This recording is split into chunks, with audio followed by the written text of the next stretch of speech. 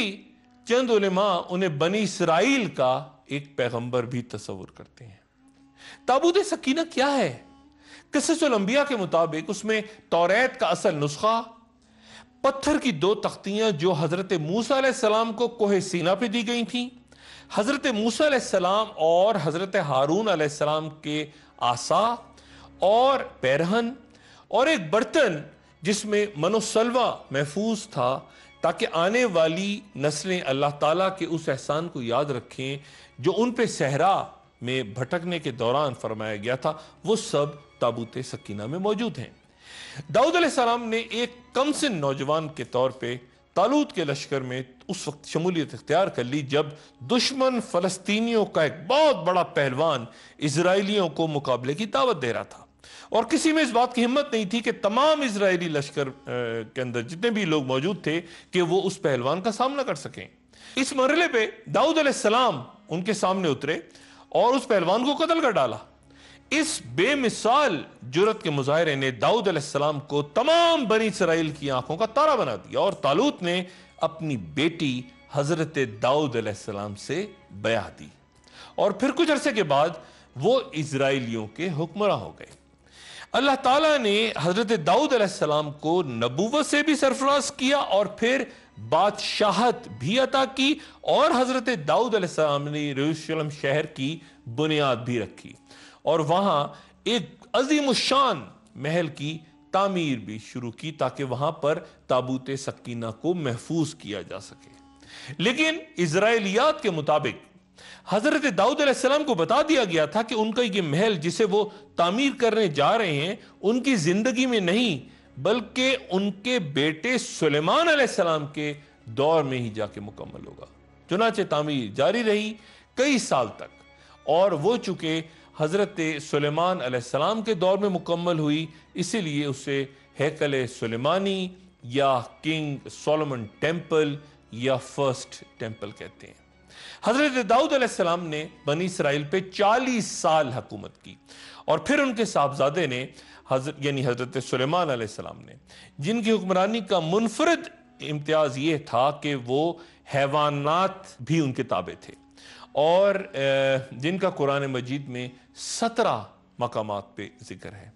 اور جن کی سلطنت کے بارے میں قرآن شریف کی یہ آیت کہ اے میرے پروردگار مجھے بخش دے اور میرے لیے ایسی حکومت عطا کر جو کہ میرے بعد کسی کے لیے بھی میسر نہیں، بے شک تو بہت عطا کرنے والا ہے۔ اسرائیلی روایت کے مطابق ہیکل سلیمانی کی تکمیل کو 7 سال لگے۔ ان کا یہ بھی عقیدہ ہے کہ ہیکل سلیمانی 410 سال تک اپنی جگہ پہ موجود رہا۔ حضرت سلیمان علیہ السلام کے بعد بنی اسرائیل آپس میں لڑ پڑے، لڑائی ہو گئی، جنگ و جدل، اور نتیجتاً 2 ریاستیں یعنی شمالی فلسطین میں سلطنت اسرائیل اور جنوبی فلسطین میں سلطنت یہود قائم ہو گئی۔ دونوں سلطنتوں میں خون ریزی ہوئی، اور پھر 7ویں صدی قبل مسیح میں ہاشمی فاتحین نے سلطنت اسرائیل کا خاتمہ کر دیا، اور کچھ ہی سال بعد یعنی 587 قبل مسیح میں بابل کے بادشاہ بخت نصر نے سلطنت یہود کی بھی اینٹ سے عید بجا دی، اور ہیکل سلیمانی کو اس طرح پیوند خاک کیا کہ اس کی ایک دیوار تک اپنی جگہ پہ موجود نہ رہی، اور وہ تابوت سکینہ ایسا غائب ہوا، وہ ساتھ لے کے ایسا بھاگے وہ لوگ کہ آج تک وہ تابوت سکینہ ہی نہیں ملا۔ اب یہودیوں کو وہاں سے پورے علاقے سے یعنی دونوں سلطنتوں سے شمال اور جنوب وہاں سے باہر نکال دیا گیا۔ 70 سال بعد ایرانی بادشاہ سائرس اعظم نے پھر یروشلم کو دوبارہ تعمیر کر کے یہودیوں کو وہاں پہ آنے کی جگہ دے دی۔ انہوں نے پھر ہیکل سلیمانی کی تعمیر شروع کر دی۔ بادشاہ نے، جو کہ تاریخ میں انتہائی ظالم حکمراں کے طور پہ یاد رکھا جاتا ہے، اور جس نے کئی یہودی پیشواؤں کے علاوہ خود اپنے ہی خاندان کو بھی قتل کر دیا تھا، یہودی مورخین کے مطابق یہ ہیکل سلیمانی کی دوسری تعمیر تھی جس کی اس نے اجازت دی، لیکن یہ بھی صرف 430 سال تک اپنی جگہ پہ قائم رہ سکی، اور وہ تابوت سکینہ کو ڈھونڈتے رہے کہ اسے لا کے دوبارہ اس دوسری تعمیر میں رکھیں جو کہ بخت نصر کی تباہی کے وقت غائب ہو گیا تھا، لیکن وہ بھی اس تمام عرصے میں واپس نہیں لایا جا سکا۔ لوگ اسے ڈھونڈتے رہے، اور یہ محل جو دوبارہ تعمیر ہوا تھا یہ بھی اس کے بعد پھر رومن بادشاہ ٹائٹس کے ہاتھوں تباہ ہو کے پھر ختم ہو گیا۔ جب یہودیوں نے رومنوں کے خلاف، یہ اس لیے تباہ ہوا کہ یہودیوں نے رومنوں کے خلاف ایک بغاوت کی ناکام کوشش کی تھی، اور بیان ہوتا ہے کہ اس کے بعد تقریباً 1.5 لاکھ یہودیوں کو قتل بھی کر دیا گیا تھا، اور ہزاروں کو پکڑ کے ایمفی تھیٹرز میں جانوروں کے آگے رومنز نے ڈال دیا تھا، اور پھر کوئی بھی یہودی وہاں پر یہ بتانے کے لیے بچا ہی نہیں تھا کہ ہیکل سلیمانی ہے کہاں یا تابوت سکینہ کہاں غائب ہو گیا تھا۔ اکثر یہودی ماہرین جو تاریخ کے ہیں ان کو یقین ہے کہ یہ موجودہ دیواری گھریہ جو ہے یہ حضرت سلیمان علیہ السلام کے ہیکل کی نہیں ہے، یہ پہلے ہیکل کی دیوار نہیں ہے جو تباہ ہو گیا تھا، یہ اس ہیکل کی دیوار ہے جو دوسری بار تعمیر ہوا، یہ اس کی دیوار ہے، اور یہ اس کے آثار ہیں جسے یومنز نے تباہ کیا تھا۔ لیکن وہ تابوت سکینہ جو پہلے ہیکل کے وقت غائب ہو گیا تھا وہ آج تک نہیں مل سکا۔ کہاں ہو سکتا ہے؟ ایک وقفے کے بعد گفتگو جاری رکھتے ہیں۔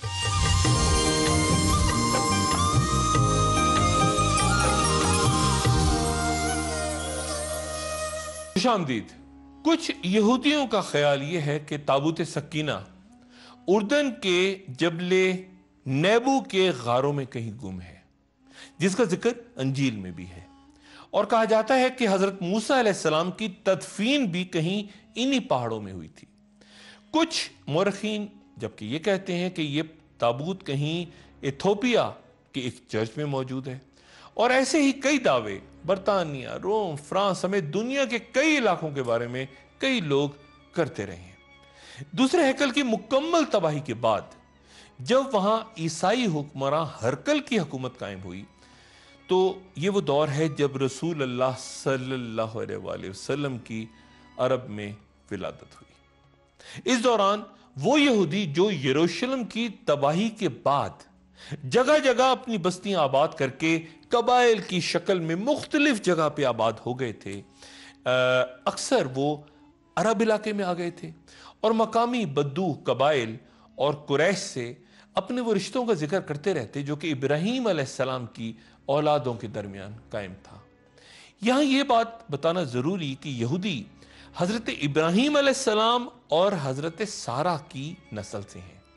جبکہ قریش حضرت ابراہیم علیہ السلام اور حضرت ہاجرہ کی اولاد سے ہیں۔ حضرت اسماعیل علیہ السلام یعنی حضرت ابراہیم اور حضرت ہاجرہ کے پہلے بیٹے تھے، جنہیں حکم الہی کے مطابق ابراہیم علیہ السلام نے سرزمین مکہ ان کی والدہ ہاجرہ کے ساتھ چھوڑ دیا تھا۔ وہیں زمزم کا چشمہ جاری ہوا، وہیں حکم الہی سے اسماعیل علیہ السلام کی جگہ ایک دمبا ذبح ہوا، اور وہیں قبیلہ بنو جرہم آباد ہوا جہاں اسماعیل علیہ السلام کی شادی بھی ہوئی۔ حافظ ابن حجر کے مطابق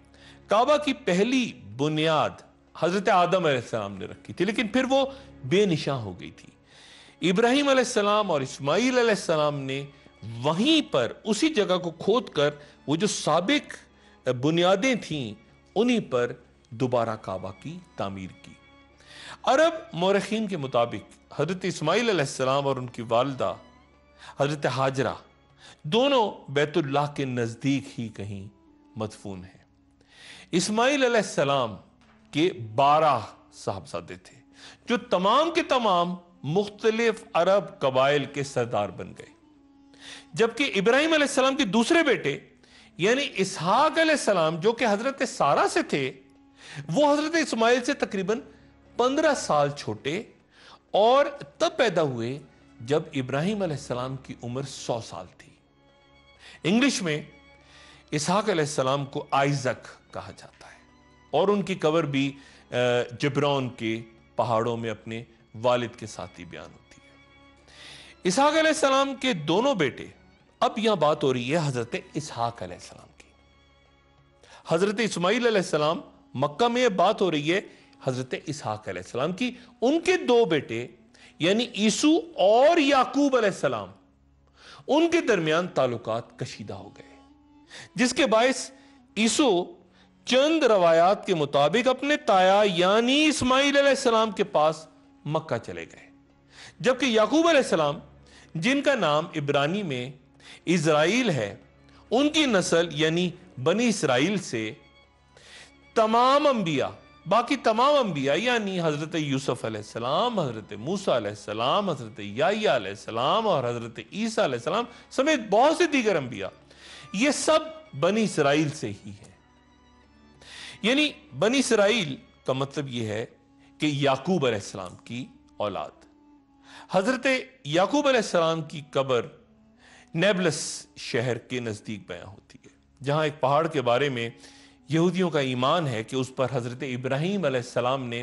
اپنے بیٹے اسحاق علیہ السلام کو ذبح کرنے کے لیے پیش کیا تھا۔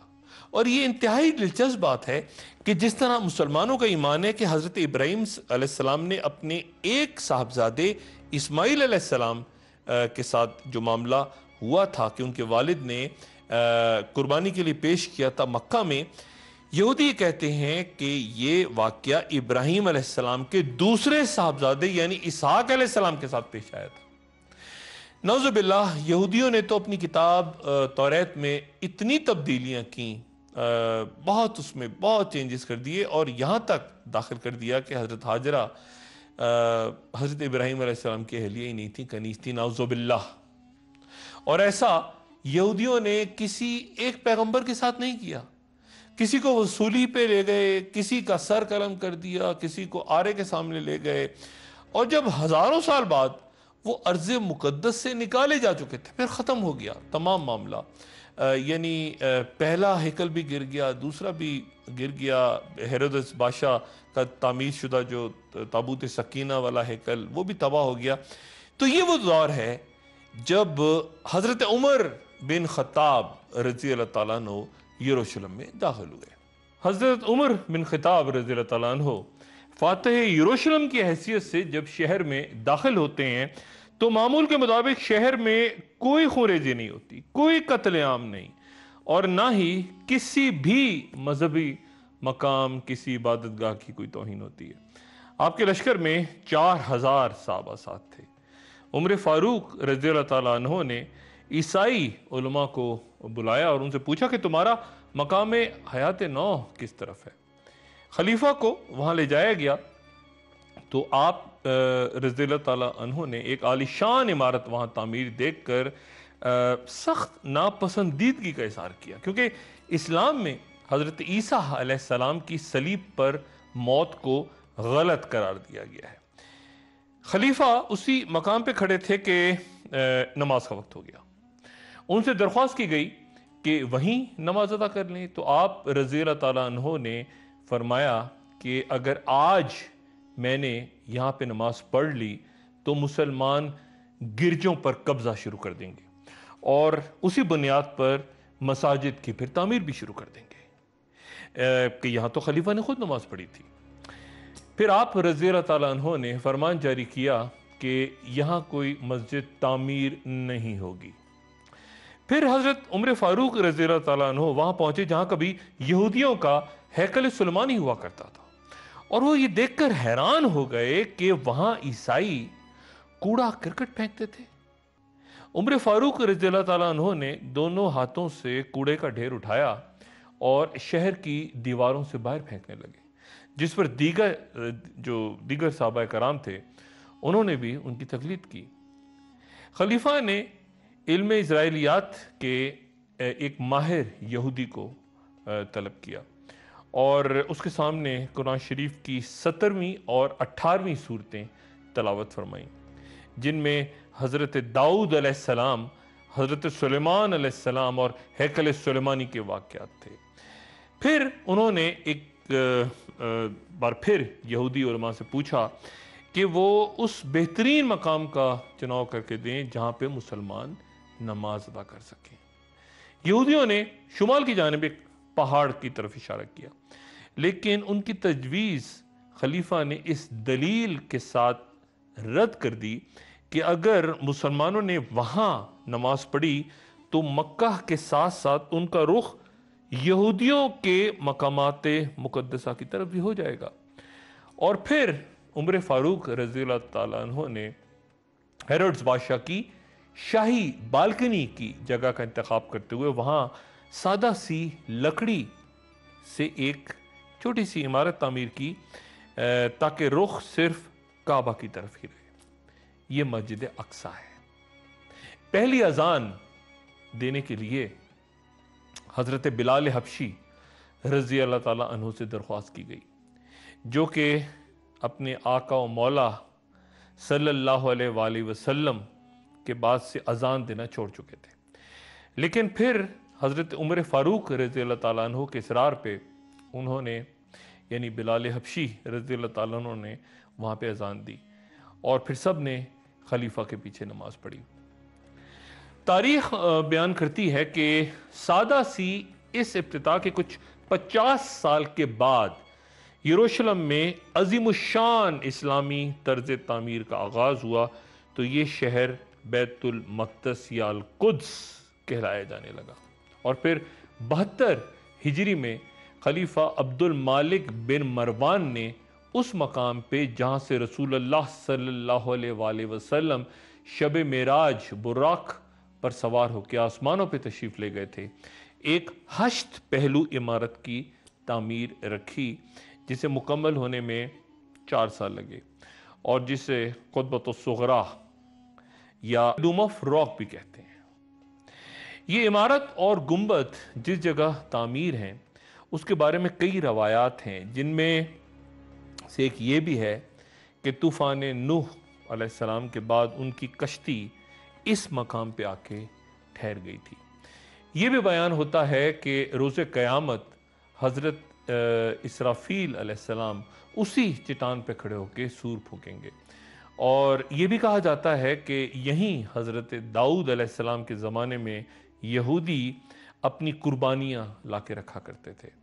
اور جب آسمان سے آنے والی بجلی کا ایک شعلہ اس قربانی کو جلاتا تو یہ قربانی کی قبولیت کی علامت تصور ہوتا۔ مسجد اقصیٰ روح زمین پر کعبہ کے 40 سال بعد، یعنی داؤد علیہ السلام کے دور میں تعمیر ہونے والی دوسری مسجد تھی، اور اس کی پرانی عمارت کی ایک دیوار یعنی جگہ پر مسلمان بھی ایمان رکھتے، اور وہ دیوار بھی وہی ہے، یعنی یہودی جسے ہیکل سلیمانی کی بربادی اور اپنی گمشدہ عظمت کی یاد میں جہاں پہ روتے نظر آتے ہیں، ہم اسے ہیکل سلیمانی کو مسجد مانتے ہیں، یعنی وہ اسے دیواری گریا کہتے ہیں یہودی جو ہیں۔ یہ وضاحت لازم ہے کہ مسجد کا لفظ اکثر مورخین صرف مسجد اقصیٰ کے لیے استعمال نہیں کرتے، بلکہ اس تمام رقبے کے لیے، تمام وہ جو پورا ایریا ہے جہاں پہ حرم شریف کی حدود میں دیگر عمارات بھی موجود ہیں، بشمول تمام مینار اور گنبد، دالان اور قطبۃ الصغریٰ۔ قطبۃ الصغریٰ کو انگریزوں نے مسجد عمر کا نام دے دیا تھا، حالانکہ یہ وہ جگہ نہیں ہے، بلکہ مسجد کے صحن میں جہاں مقدس چٹان کے لیے تعمیر ہونے والا گنبد ہمیں نظر آتا ہے، نماز حضرت عمر فاروق رضی اللہ تعالیٰ عنہ نے وہاں ادا کی تھی۔ ایک وقفہ، اور وقفے کے بعد یروشلم، تابوت سکینہ، ہیکل سلیمانی اور مسجد اقصیٰ کا کچھ مزید ذکر۔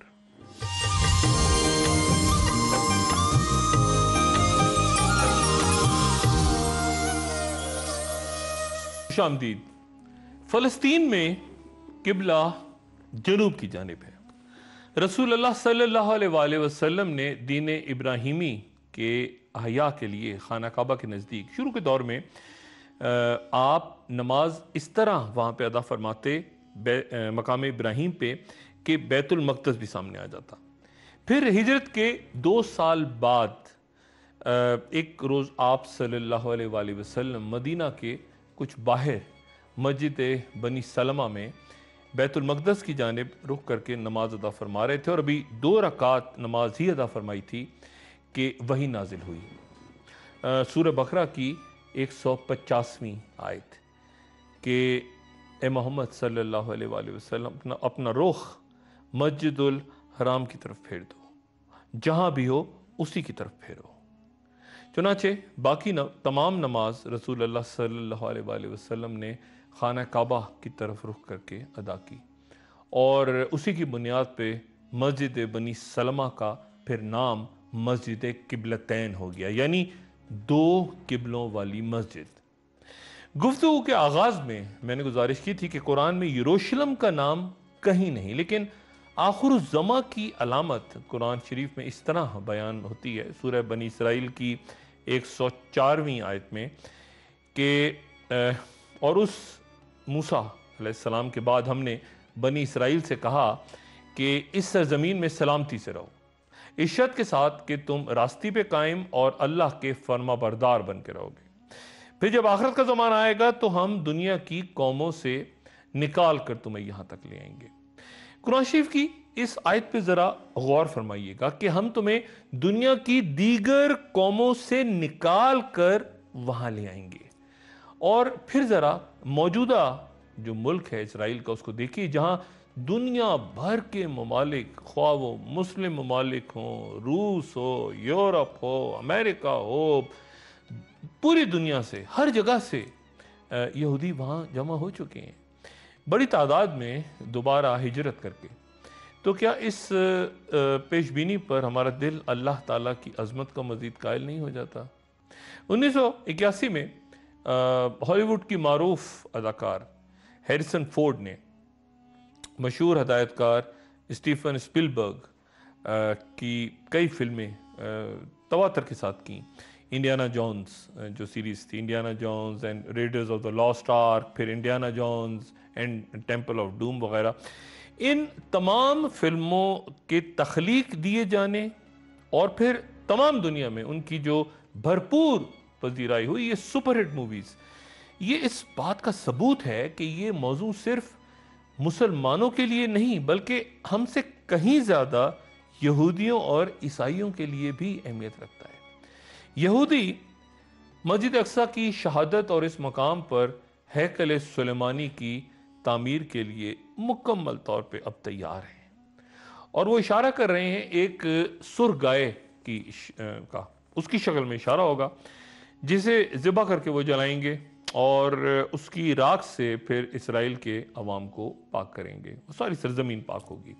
اور اس کے بعد پھر یہودیوں کا ایمان ہے کہ ہیکل سلیمانی میں کوئی بھی ناپاک شخص داخل نہیں ہو سکے گا. اسرائیلیات کے مطابق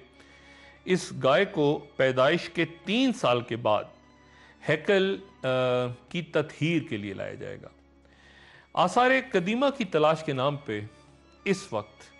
مسجد اقصی اور قبۃ الصغریٰ دونوں کے نیچے وسیع تر سرنگیں کھودی جا چکی ہیں، اور یہ کام پچھلی کئی دہائیوں سے بہت منظم طور پہ جاری ہے، اور نتیجتاً دونوں مقدس عمارتیں اس وقت مکمل طور پہ کھوکھلی بنیادوں پہ کھڑی ہیں. یعنی ایک معمولی سا ارتعاش یا زلزلہ انہیں زمیں بوس کر سکتا ہے. اسرائیلی حکومت کا کہنا ہے کہ سرنگیں کھودے جانے کا مقصد ہیکل سلیمانی کی باقیات کی تلاش ہے، یعنی مسجد اقصی کی شہادت بھی ہو سکتی ہے اس کے نتیجے میں. آج کی گفتگو کا اختتام رسول اللہ صلی اللہ علیہ وآلہ وسلم کی اس دعا پر انتہائی غور کی درخواست کے ساتھ کر رہا ہوں. صحیح بخاری کی حدیث ہے، حضرت عبداللہ ابن عمر رضی اللہ تعالیٰ عنہ سے روایت ہے کہ رسول اللہ صلی اللہ علیہ وآلہ وسلم نے فرمایا کہ یا اللہ ہمارے شام پہ رحم فرما اور ہمارے یمن پہ رحم فرما. کچھ نے پھر نجد کا پوچھا تو آپ صلی اللہ علیہ وآلہ وسلم نے فرمایا کہ وہاں زلزلے اور تباہیاں رونما ہوں گی اور وہیں سے شیطان اپنا سر نکالے گا. اس حدیث پر کسی اگلی نشست میں تفصیلاً بات ہوگی انشاءاللہ. اپنا دوستوں رشتہ داروں گرد و نواح کے لوگوں کا سب کا خیال رکھیے گا. اللہ حافظ.